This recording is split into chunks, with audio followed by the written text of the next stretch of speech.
Hey guys, कैसे हो आप सभी लोग। Welcome back to my channel एजी अनाय मांगा। तो गाइस, आज मैं एक्सप्लेन करने जा रहा हूँ बुक ऑफ एस्पर के एपिसोड नंबर 38 को, जो कि काफी ज्यादा अमेजिंग होने वाला है, क्योंकि आज इस एपिसोड में आप लोगों को एक काफी अच्छी फाइट देखने को मिलेगी। तो इसलिए वीडियो में आगे बढ़ने से पहले मैं आप लोगों से रिक्वेस्ट करना चाहता हूँ कि आप लोग पहले इस वीडियो को लाइक कर दीजिए, ताकि यूट्यूब इस वीडियो को और भी ज्यादा लोगों तक पहुँचाए। और फिलहाल आप लोगों ने अगर इसके पिछले एपिसोड को अभी तक नहीं देखा है तो मैंने उसका लिंक इस वीडियो के नीचे डिस्क्रिप्शन में दे दिया है। आप लोग जाकर के पहले उस एपिसोड को देख लीजिए, और अगर देख लिया है तो शुरू करते हैं हमारा आज का ये वाला एपिसोड। तो अब इस एपिसोड की स्टार्टिंग में जैसे ही ग्रैंड मदर को पता चलता है दुश्मन उनके सिटी के दरवाजे पर आ गए हैं, तो वो अपने दोनों एल्डर्स के साथ उन्हें देखने के लिए बाहर निकलती है। लेकिन जैसे ही वो बाहर निकल करके देखती है तो उनके सामने लाखों की फौज खड़ी होती है। तीनों बड़े हाउसेस की तीनों फोर्सेस ड्राफ्टिंग फ्लावर एडिफिस के ऊपर अटैक करने के लिए आए होते हैं। तभी हेल वैली के लॉर्ड आगे बढ़ते हुए कहते हैं कि ग्रैंड मदर, हम तीनों फोर्सेस यहाँ पे तुम्हारी ड्राफ्टिंग फ्लावर एडिफिस को तबाह करने के लिए आए हैं, इसलिए तुम अब ज्यादा संघर्ष करने की कोशिश मत करो और अपने आप को हमारे सामने सरेंडर कर दो। तो इधर ग्रैंड मदर भी ये सुनकर के चिल्लाते हुए उनसे कहती हैं, आखिर तुम लोग यहाँ पे क्या कर रहे हो और यहाँ पे तुम क्यों आए हो? क्या तुम हमारे इस टियानियो के लॉज को भूल चुके हो? हम सभी 7 हाउसेस को सिविल वॉर लड़ने से बैन कर दिया गया था, लेकिन तुम सभी लोग मिलकर के यहाँ पे ड्राफ्टिंग फ्लावर एडिफिस के ऊपर मार्चिंग करने के लिए आ गए हो। तुम्हें क्या लगता है कि अगर तुम लोग हम लोगों को हार्म कर दोगे तो हिज मैजेस्टी तुम्हें ऐसे ही छोड़ देंगे? नहीं, हिज मैजेस्टी तुम्हें इस सब के लिए पनिशमेंट जरूर देंगे। तो ग्रैंड मदर की ये बात सुनकर के वैली लॉर्ड जोर जोरों से हंसने लगते हैं और कहते हैं कि ओ, तुम्हें क्या लगता है कि अगर ऐसा होता तो हम लोग यहाँ पे सबसे पहले फर्स्ट प्लेस पे क्यों होते? ये सब कुछ हिज मैजेस्टी के ऑर्डर्स पे ही हो रहा है, तो अब इसलिए यहाँ पे तुम्हारी मदद के लिए कोई भी नहीं आने वाला है। तो अब हेल वैली लॉर्ड के मुंह से ये बात सुनकर के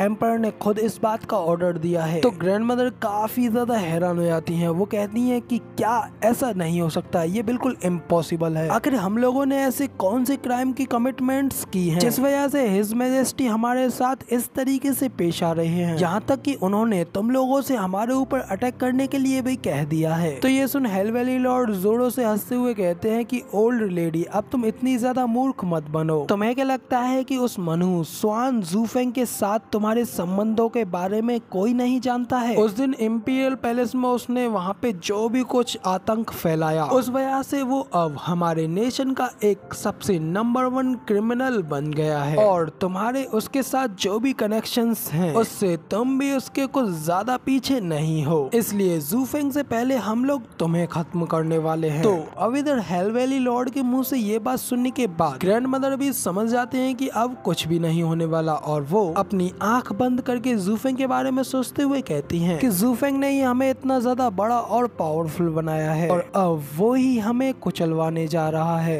और अब ड्राफ्टिंग फ्लावर एडिफिस की ये हजारों सालों की ओल्ड लेगेसी यहीं पे समाप्त होने जा रही है। और क्या जूफेंग के साथ हमारा अलायंस बनाना एक सही फैसला था? लेकिन अब फिलहाल इस सब के बारे में सोचना बिल्कुल ही बेकार है। तो अब इधर ये सब सोचते हुए ग्रैंड मदर जैसे ही अपनी आंखें खोलती हैं तो वैसे ही वो अपनी पावर्स को रिलीज करते हुए उन लोगों के ऊपर अटैक करने के लिए आगे बढ़ते हुए कहती हैं कि अब जब तुम हमारी ड्राफ्टिंग फ्लावर एडिफिस को डिस्ट्रॉय करना चाहते हो तो फिर आ जाओ। चू बाइजुन, तुम सब में से हर एक किसी का सामना करने के लिए बिल्कुल तैयार खड़ी हूँ। तो अब इधर ग्रैंड मदर को अपने ऊपर हमला करता हुआ देख करके वैली लॉर्ड भी अपनी फुल पावर्स को अनलीश करते हैं, जिससे कि वहाँ पे उनकी पावर्स की वजह से एक काफी बड़ा स्केलेटन का फेस आ जाता है। और वैली लॉर्ड हंसते हुए कहते हैं कि मैंने स्टील लेडी के बारे में काफी कुछ सुना है। इतना कहकर के वो अपनी hell valley profound rank martial art demonic face seal का यूज करते हुए ग्रैंड मदर के ऊपर अटैक करते हैं, और ग्रैंड मदर से कहते हैं कि मेरी एक काफी लंबे समय से आपको आजमाने की इच्छा थी। इतना कहकर के वो अपनी डेमोनिक फेस सील के अटैक को ग्रैंड मदर के ऊपर कास्ट कर देते हैं। बदले में ग्रैंड मदर भी उस डेमोनिक फेस सील के ऊपर अपने एक एम्परर लेवल वेपन के साथ अटैक करती हैं, जिस वजह से जैसे ही वो दोनों अटैक एक दूसरे से टकराते हैं तो वहाँ पे वो दोनों ही अटैक डिस्ट्रॉय हो जाते हैं। तभी ग्रैंड मदर इस चीज का फायदा उठाते हुए उस स्केलेटन के धुएं से बड़ी तेजी से बाहर निकल करके अपनी फ्रोजन आर्ट को एक्टिवेट करके वैली लॉर्ड की छाती पे एक जबरदस्त पाम अटैक करती हैं, जिससे कि वैली लॉर्ड बिल्कुल भी डिफेंड नहीं कर पाता, और उस अटैक की वजह से उसकी हालत काफी ज्यादा खराब हो जाती है, क्योंकि ग्रैंड मदर के अटैक का इम्पैक्ट इतना तगड़ा तगड़ा होता है कि वैली लॉर्ड भी वहाँ से उड़ के काफी ज्यादा दूर जाकर के गिरता है और फिर अटैक को खाने के बाद वो जैसे ही उठने की कोशिश करता है तो वो काफी ज्यादा घायल होता है। वैली लॉर्ड अपने मुंह से खून को पहुंचते हुए कहता है कि drafting flower edifice, profound rank martial art, heaven hostage ice palm को आपने इतनी अच्छी तरीके से परफेक्टली ट्रेंड किया है कि आपके इस अटैक ने मेरे डेमोनिक फेस सील को भी फ्रीज करके उसे डिस्ट्रॉय कर डाला। कांग्रेचुलेशन स्टील लेडी, मैं सच में इस बात से आपको और भी ज्यादा एडमायर करने लगा हूँ। तो ग्रैंड मदर भी कहती है कि वैली लॉर्ड आपकी डेमोनिक फेस सील भी काफी ज्यादा पावरफुल थी और मैं इसको बिल्कुल भी हल्के में नहीं ले सकती थी। ये सब कुछ तो मेरी दशकों से चली आ रही कड़ी मेहनत का परिणाम है जो कि मुझे वैली लॉर्ड आपके इस शानदार स्किल का सामना करने की पावर मिली है। तो अब जब वैली लॉर्ड और ग्रैंड मदर ये सारी बातें कर रहे होते हैं तभी उन लोगों के बीच में मेडिसिन हॉल के लीडर आ जाते हैं और हंसते हुए ग्रैंड मदर से कहते हैं कि ग्रैंड मदर अब तुम्हारी एज काफी ज्यादा हो चुकी है, यहाँ तक कि आप इस वैली लॉर्ड की पसंद से भी काफी ऊपर आ गई हैं। तो अब आगे इस ओल्ड मैन के साथ आपका क्या ख्याल है? तो अब इधर मेडिसिन किंग हॉल के लीडर के मुंह से ये बात सुन करके मास्टर किनकाई और मास्टर डूडन चिल्लाते हुए कहती हैं कि यान बोगोंग तुम सच में काफी ज्यादा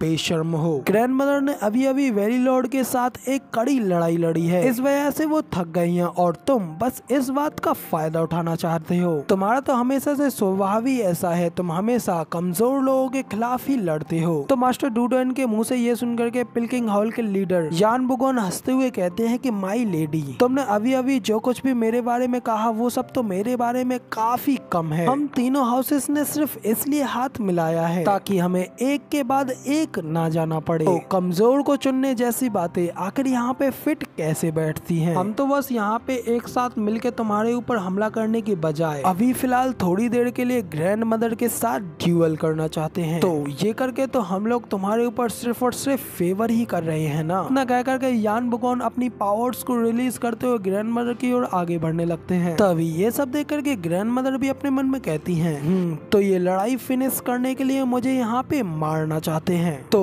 फिर अब अगर ऐसा है तो इन कैजुअलिटीज को कम करने के लिए ज्यादा से ज्यादा टाइम बाय करना होगा, इसलिए अब सिर्फ और सिर्फ मैं यहाँ पे अपना सबसे ज्यादा बेस्ट ही ट्राई कर सकती हूँ। इतना सोचने के बाद ग्रैंड मदर भी अपनी पावर्स को फुल्ली अनलेस करते हुए यान बोगोन से कहती हैं कि तुम आ जाओ। तो यान बोगोन भी ग्रैंड मदर की इस बात को काफी ज्यादा एडमायर करता है। फिर जैसे ही फिर वो आंखें खोल करके देखता है तो उसकी आंखों से काफी ग्रीन कलर का ऑरा रिलीज होता है, जिसके बाद यान बोगोन अपने पॉइजन का यूज करते हुए ग्रैंड मदर के ऊपर अपने रेनबो क्लाउड पाम से अटैक करता है, जो कि बड़ी तेजी से सीधा ग्रैंड मदर की ओर आगे बढ़ने लगता है। तो ये देख ग्रैंड मदर भी अपनी आइज इंटेंट को रिलीज करती हैं और अपनी फ्रोजन आर्मर आर्ट का यूज करते हुए अपने आप को एक आइज की सील्ड में कवर कर लेती हैं और फिर बड़ी तेजी से यान बोगोन के ऊपर अटैक करने के लिए आगे बढ़ती हैं। इसके बाद अगले सीन में दिखाते हैं कि अपने फ्रोजन आर्मर की मदद से ग्रैंड मदर यान बोगोन के रेनबो कलर पॉइजन को बीच से चीरते हुए यान बोगोन के ऊपर अपनी पाम से अटैक करने के लिए आगे बढ़ रही होती हैं। लेकिन तभी जैसे ही ग्रैंड मदर यान बोगोन के काफी ज्यादा करीब पहुंचने वाली होती हैं, यान बोगोन लिन रूफेंग को इशारा करता है और ग्रैंड मदर भी ये देख काफी ज्यादा हैरान होती हैं। उन्हें अचानक से एहसास होता है कि कोई चीज बड़ी तेजी से उनकी ओर आ रही है। तभी जैसे ही वो साइड में मुड़ करके देखती हैं तो कोई फॉरेस्ट के लीडर जिनकी स्पेशलिटी स्पीड होती है वो बड़ी तेजी से ग्रैंड मदर के सामने आकर के उनके ऊपर अपनी किक से अटैक करते हैं। ग्रैंड मदर भी उसे देख काफी हैरान होती है और कहती है कि ये तुम हो। इतना कह करके वो अपने हाथ को उस किक के सामने ला करके उस किक को रोकने की कोशिश करती हैं, लेकिन कोई फॉरेस्ट के लीडर की किक की स्पीड और पावर काफी ज्यादा होने की वजह से ग्रैंड मदर का फ्रोजन आर्मर भी तेजी से चटकने लगता है। वहीं पे जैसे उनका फ्रोजन आर्मर पूरी तरीके से टूटता है तो वो कोई फॉरेस्ट के लीडर के अटैक को ज्यादा देर तक नहीं रोक पाती और उस अटैक की वजह से दूर जमीन पे जाकर के गिरती हैं, जिसके बाद कोई फॉरेस्ट के लीडर ग्रैंड मदर की ओर आगे बढ़ने लगते हैं। जिसके बाद हमें ग्रैंड मदर की ओर दिखाया जाता है कोई फॉरेस्ट के लीडर के अटैक से ग्रैंड मदर का फ्रोजन आर्मर टूट जाता है और ग्रैंड मदर इस वजह से यान बोगोन के हेवन कलर पॉइजन के इम्पैक्ट में भी आ जाती हैं, काफी ज्यादा घायल हो जाती हैं और कहती हैं ये तो merry woods profound rank martial art empty cloud art है